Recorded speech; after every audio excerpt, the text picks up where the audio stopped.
Cycle চালিয়ে school যাচ্ছিলাম। হঠাৎ করে একটু ভ্যাজ দেখানোর জন্য হাত ছেড়ে দিয়ে সাইকেল চালাতে শুরু করলাম।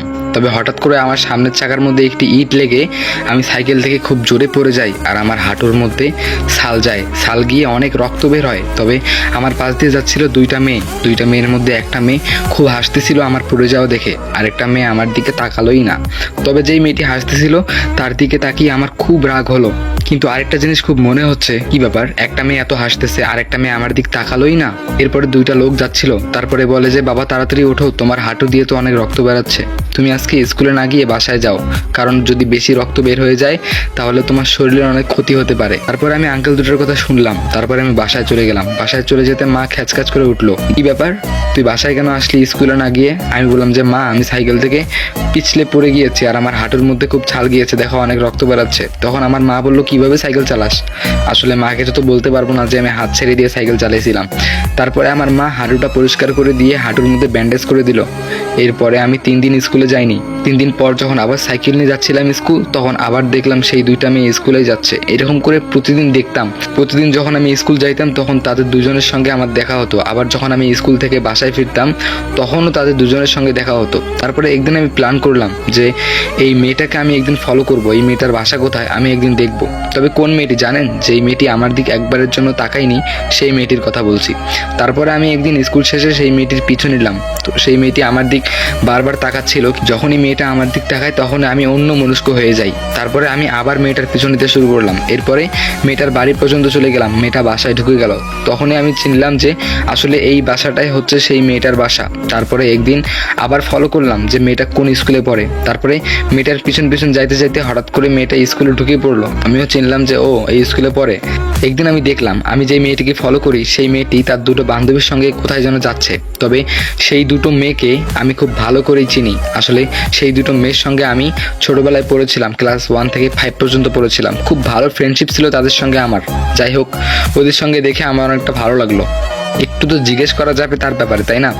একদিন আমি আমার সেই বান্ধবীর সঙ্গে দেখা করলাম। দেখা করে বললাম, আচ্ছা সেদিন যে তুই ওই মেয়েটার সঙ্গে বেড়ালি, সেই মেয়েটির নাম কি রে? তখন তারা বললো, কেন, মেয়েটির নাম জেনে কি করবি? আমি বললাম যে এমনি একটু দরকার আছে। তখন তারা বললো যে মেয়েটার নাম ময়না। আমি বললাম যে ও ময়না, অনেক সুন্দর নাম তো। তখন আমি তাদেরকে জিজ্ঞেস করলাম, আচ্ছা মেয়েটা কি রিলেশন করে? তখন তারা বললো, কেন বলেন তো? আমি বললাম যে আসলে এমনি, মানে একটু শুনতে চাইতেছি, মেয়েটা কি ভালো, মেয়েটা কি রিলেশন করে? তখন তারা বললো, না মেয়েটা রিলেশন করে না, আর ওই রিলেশন করবে কখনোই না। আমি বললাম কেন? তখন সে বলল যে ওই বেশি আমাদের সঙ্গে মিশে না, আসলে ও বেশি কারোর সঙ্গেই মিশে না, ও ওর মতো করেই চলে। আমি বললাম যে ও তাহলে তো ভালোই হয়।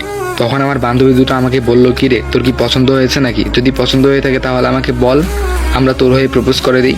তখন আমি বললাম যে না না, এসব করার কোনো প্রয়োজন নাই, কারণ তোরা যদি আবার বলিস, আবার যদি না করে দেয় তখন ওটা কেমন না, মান সম্মানের ব্যাপার। তখন তারা বললো যে আরে না, কোনো সমস্যা হবে না, বলবো কি? আমি বললাম যে ঠিক আছে, বলে দেখ। তবে একদিন কি হলো, আমার একটা ভাস্তি আমাকে জিজ্ঞেস করলো, আচ্ছা চাচ্ছু, আপনি কি ময়না নামে কাউকে চেনেন? আমি বললাম যে ময়না না তো, কেন, কি হয়েছে? তখন আমার ভাস্তিটি বলে, সেই ময়না মেয়েটি আপনার নামে অনেক কিছু জিজ্ঞেস করেছে আমাকে। আমি বললাম কি কি জিজ্ঞেস করেছে? তখন সে বলল যে আমাকে জিজ্ঞেস করেছে যে ওই ছেলেটার নাম কি রে? তখন আমি বললাম যে ওই ছেলেটার নাম তো বিল্লা। তখন সে বলল যে আচ্ছা ছেলেটা কেমন, ছেলেটা কি কখনো রিলেশন করেছে? আমি বললাম যে না, আসলে ও তো আমার চাচ্চু হয়, অনেক ভালো ছেলে, এই কথা বলেছি আমি চাচ্চু। তখন আমি বললাম যে বাহ, ভালো কাজ করেছিস। তখন আমার সেই ভাস্তিটি আমাকে বললো, আচ্ছা চাচ্চু তুমি কি চিন্তা? আমি বললাম যে না, আমি তো চিনি না, তোকে যে কেন জিজ্ঞেস করছে সেটা তো আমি নিজেও জানি না। তখন আমার ভাস্তি বললো, ও ঠিক আছে, আচ্ছা চলে যাই। আমি বললাম যে ঠিক আছে যা। এই কথা বলে আমার ভাস্তিটি চলে গেল। তারপরের দিন হঠাৎ করে আমার সেই দুটো বান্ধবীর সঙ্গে দেখা হলো। আমি বললাম যে কী ব্যাপার, কিছু বলছে? তখন আমার দুটো বান্ধবী বলল, আসলে ভাইয়া ও তো না করে দিয়েছে।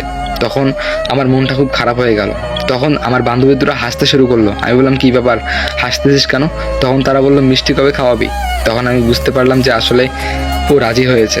তখন আমার বান্ধবী দুটো বললো, আচ্ছা তোর নাম্বার দে। ও নাম্বার চাইছে। তখন আমি খুব তাড়াহুড়ো করে নাম্বারটা দিলাম আর আমার বান্ধবী দুটো ওকে গিয়ে নাম্বারটা দিয়ে দিল।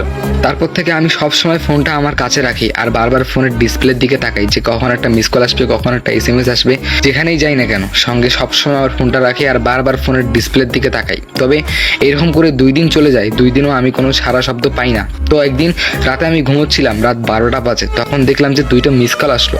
তখন আমি মনে মনে ভাবলাম যে এটা কে মিস কল দিল এত রাতে। তারপর আমি ফোনটা ব্যাক করলাম, তবে ফোনটা রিসিভ করে না। প্রথম 3বার কল দিছি, ফোনটা রিসিভ করেনি। যখন 4বারের বেলা কল দিছি তখন রিসিভ করে শুধু বললো যে হ্যালো। তখন আমি চিনতে পেলাম যে আসলেই এটা সেই মেয়েটি, মানে ময়না। তখন আমি বললাম যে কেমন আছো?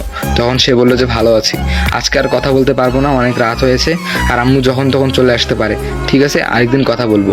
আমি বললাম যে আরে কথাই তো বললাম না। তখন সে বললো যে না আজকে আর কথা বলতে পারবো না। তখন আমি বললাম যে ঠিক আছে কালকে কল দিব। তখন সে বললো যে কালকে আবার যখন তখন কল দিয়েন না, কালকে বিকালে কল দিবেন। আমি বললাম যে ঠিক আছে। এই কথা বলে ফোন রেখে দিল সে, আর আমিও ফোন রেখে খুব খুশি হলাম, ছটফট করতেছি। সারা রাত শুধু এইটা ভাবতেই চলে গেল, কিভাবে যে বিছানায় শুতেই কিভাবে যে ফজরের আজান দিয়ে দিল বুঝতেই পারলাম না। শুধু তার চিন্তাই সবসময় মাথায় ঘুরঘুর করতেছে। তো বিকালবেলা আমি তাকে কল করলাম, কল করে তার সঙ্গে অনেক আলাপ করলাম। এরকম করে 1 সপ্তাহ চলে গেল, ফোনের মধ্যে কথা বলতেই আছি। আর প্রতিদিন সকালবেলা তার সঙ্গে সেই স্কুল যাওয়ার সময় দেখা করি। এরকম করে 1 সপ্তাহ চলে গেল। তারপর আমি বললাম যে তোমার সঙ্গে একদিন সরাসরি কথা বলতে চাই। তখন সে বললো যে সম্ভব না। আমি বললাম যে কেন সম্ভব না? প্লিজ আমার জন্য এটা তোমাকে সম্ভব করতেই হবে। তখন সে বলল ঠিক আছে বলো কোথায় দেখা করবা। আমি বললাম যে বাইরে দেখা করি। তখন সে বললো না বাইরে পারবো না, তুমি এক কাজ করো, আজকে রাতে আমার বাসার সামনে আমার পুকুরের পাশে যে বড় আমের গাছটা আছে সেই আমের গাছের ওখানে আসবা। আমি বললাম যে ঠিক আছে। তারপরে সে বললো আর হ্যাঁ 8টার সময়ই থাকবা। আমি বললাম যে ঠিক আছে। এই কথা বলে আমি তার পরের দিন সন্ধ্যে 7টার সময় সেখানে আমি উপস্থিত হয়ে যাই। উপস্থিত হয়ে আমি তার জন্য অপেক্ষা করি। অনেক মানুষ যায় কিন্তু তার কোনো দেখা মেলে না। তবে অনেকক্ষণ পরে দেখলাম একটা লাইটের আলো, লাইটটা হয়তো অনেক বড় একটা লাইট হবে। তবে আমি আসার শব্দ একজনের পাচ্ছি না, 2-3 জনের পায়ের শব্দ পাচ্ছি যে আস্তে আস্তে আমার দিকে আসতেছে। যখন আমার দিকে লাইটটা মারলো তখন আমি আস্তে করে গাছের আড়ালে লুকিয়ে পড়লাম, কারণ যদি আমাকে কেউ দেখে ফেলে তাহলে অনেক সমস্যা হতে পারে। তারপরে সে আসলো, আসলে সে আমের গাছের তলেই আমাদের প্রথম দেখা। আমি তাকে বললাম যে লাইটটা অফ করো, নতুবা আমাদেরকে কেউ দেখে ফেলবে। তখন সে বললো যে না লাইট অফ করবো না। আর ও কিন্তু একা আসেনি, ওর সঙ্গে এসেছে আরও ওর 2 বোন, একটা হলো ওর ফুফাতো বোন আর একটা হলো নিজের বোন। তবে 2জনেই ছোট ছোট।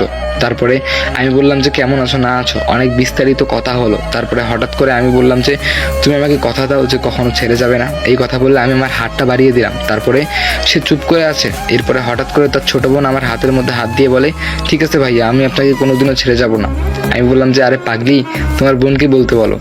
তারপরে তার ছোট বোনটা তার বোনের হাতটা আমার হাতে তুলে দেয়, মানে ময়নার হাতটা আমার হাতে তুলে দেয় তার ছোট বোন। তারপরে ময়না বলল যে আমি তোমাকে কোনোদিনও ছেড়ে যাব না। তারপরে আমি তার হাতটা নিয়ে একটা কিস করি। আর তারপরে সে বলল যে আচ্ছা আজকে আর কথা হবে না, আজকে চলে যাও আর গিয়ে ফোনের মধ্যে মেসেজ দিও। এই কথা বলে আমি ওখান থেকে চলে গেলাম। আর আমি খুব খুশি, আজকে প্রিয় মানুষটার সঙ্গে জীবনে প্রথম এক জায়গায় দাঁড়িয়ে কথা বললাম। আমার মতো খুশি হয়তো বা এই পৃথিবীতে আর কেউ নেই। সো গাইস, এটা হলো প্রথম পার্ট। সো আপনারা কমেন্ট বক্সে বলে যান যে নেক্সট পার্টটা দিব কি দিব না। আর হ্যাঁ গাইস, আপনাদের লাইক কমেন্ট শেয়ারই কিন্তু আমাকে উৎসাহ দেয় ভিডিও বানানোর জন্য। সো প্লিজ সবাই লাইক কমেন্ট শেয়ার করে যাও আর সবাই কমেন্ট বক্সে বলে যাও নেক্সট পার্ট দিব কি দিব না।